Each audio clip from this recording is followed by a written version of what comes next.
গরম গরম ভাতের সাথে সিমের এই রেসিপিটা থাকলে পরে আর কিচ্ছু লাগবে না। এক থালা গরম ভাত সিমের এই রেসিপিটা দিয়ে খাওয়া হয়ে যাবে। মাছ মাংসের কথা তো মনেই পড়বে না। তো দেখো, আজকে আমি এই তোমাদের সাথে কোনো ব্লগ শেয়ার করছি না, আমি একটা সিমের রেসিপি শেয়ার করছি। তো এখন তো গরম পড়ে গেছে, আমার বাড়িতে যেহেতু শিম গাছ আছে ওর জন্য এখনও দেখো শিম হচ্ছে। তো সেখান থেকেই আমি কিছুটা শিম নিয়ে এসেছি। আর যে কটা শিম লাগবে সে কটা আমি তুলে নিয়ে এসেছি। তো এখানে দেখো, সিমের দুই সাইডে যেই সুতোর মতো অংশটা থাকে সেটা আমি ছাড়িয়ে নিলাম। ছাড়িয়ে নেওয়ার পরে এবারে দেখো, শিমটাকে আমি 3 ভাগে ভাগ করে নিলাম। তো আমি তো এই সাইজটা করলাম, তোমাদের যেভাবে সাইজ ঠিক লাগে সেভাবে তোমরা করে নিতে পারো। তো যাই হোক, এখানে দেখো আমি শিমগুলো কেটে নিচ্ছি। তো এই যে দেখো, এক এক করে আমি সব কটা শিম কেটে নিয়েছি। তো এবারে শিমগুলো বেশ ভালো করে ধুয়ে নেব।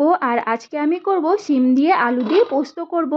শিম দিয়ে তো আমরা অনেক রকম রেসিপি করে খাই, আজকে আমি করব শিম পোস্ত। তো শিমগুলো তো কেটে নিয়েছি, এবারে দেখো একটা আলুও দেব, তার জন্য আলুটা আমি একটু পাতলা পাতলা করে কেটে নিচ্ছি। তো যাই হোক, এবারে আলুটা কেটে নিয়ে, তো এবারে শীতে আমি শিম দিয়ে অনেক রকম রেসিপি করে খেয়েছি।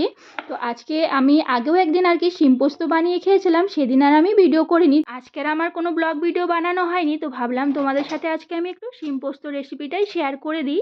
তো এখানে দেখো, শিমগুলো ধুয়ে নিলাম। আলু আর শিমটা ধুয়ে নেওয়ার পরে কড়াইতে পরিমাণ মতো তেল দিয়ে দিলাম। তো এখানে দেখো, আলুগুলো দিয়ে আগে লাল করে আলুটা ভেজে নেব।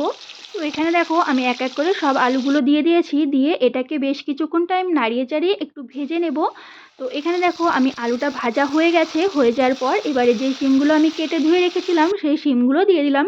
তো ব্যাস, এটাকে বেশ কিছুক্ষণ টাইম আমি একটু নাড়িয়ে চাড়িয়ে ভাজা করে নেব। এটা যতক্ষণে ভাজা হচ্ছে ততক্ষণে আমি মশলাটাও গুছিয়ে নেব। তো এখানে দেখো, 3 চামচ দিয়ে দেবো পোস্ত, আর 2 চামচ দিয়ে দিচ্ছি সাদা সর্ষে। তো এটাকে আমি আগে শুকনোই গুঁড়ো করে আনবো। গুঁড়ো করে আনার পরে বাকি যে মশলাগুলো অ্যাড করতে হবে সেগুলো একটু পরে করব। তো এরপরে দেখো, এখানে আমার শিমটা আলুটা বেশ কিছুক্ষণ নাড়িয়ে চাড়িয়ে নেওয়ার পরে বেশ সুন্দর করে লাল করে ভেজে নিয়েছি। আলুটা আর শিমটা তো দেখতেই পাচ্ছ বেশ সুন্দর করে ভেজে নিয়েছি। তো দেখো, সব শিম আর আলুটা প্লেটের মধ্যে তুলে রেখে দিলাম। তো তুলে নেওয়ার পরে এখানে দেখো, আমি যে শুকনো মশলাটা করে আনলাম সেটা হয়ে গেছে। তো পোস্তর মধ্যে কিন্তু আগের থেকে জল দিয়ে দিলে পরে পোস্ত আর সর্ষেটা কিন্তু পেস্ট হয় না, ওর জন্য আগে একটু শুকনোই করে নিতে হয়। এরপরে দেখো, বাকি যে মশলাগুলো আছে সেগুলো আমি অ্যাড করে তারপরে জল দিয়ে পেস্ট করে আনবো। তো দিলাম একটুখানি কাজু আর 2টো কাঁচা লঙ্কা দিয়ে দিয়েছি।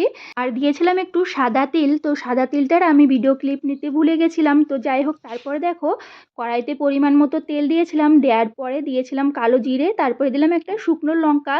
আর এখানে দেখো, আমি খুব সুন্দর করে পেস্টটা করে নিয়েছি একটুখানি জল দিয়ে। তো তো এই যে তারপরে দেখো, মশলার পেস্ট আমি দিয়ে দিলাম। দিয়ে এর মধ্যে একটু মিক্সির মধ্যে দেখতেই পাচ্ছ মশলাটা লেগে আছে।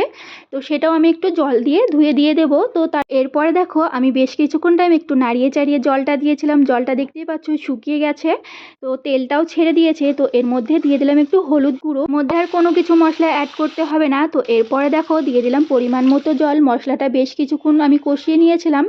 তো তারপরে দেখো, জলটা দেওয়ার পরে ঝোলটা বেশ ফুটে গেছে। ফুটে যাওয়ার পরে আমি ভাজা আলু আর শিমটা দিয়ে দিলাম। পরে দিয়ে দেবো পরিমাণ মতো লবণ দিয়ে এখানে দেখো, সবজিটা কিছুক্ষণ টাইম ঢেকে রেখে দেবো। আর শিমটা আলুটা আগের থেকেই সেদ্ধ ছিল, তো ওর জন্য আর এটা সেদ্ধ হতে বেশি টাইম লাগবে না। তো দেখো, এখানে সবজিটা আমার রেডি হয়ে গেছে। এর মধ্যে দিয়ে দিলাম 2টো কাঁচা লঙ্কা, আর একটু নামানোর আগে কাঁচা সর্ষের তেল দিয়ে দিয়েছি।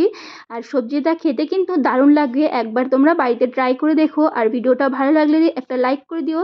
বাই, নেক্সট ভিডিওতে আবার দেখা হচ্ছে।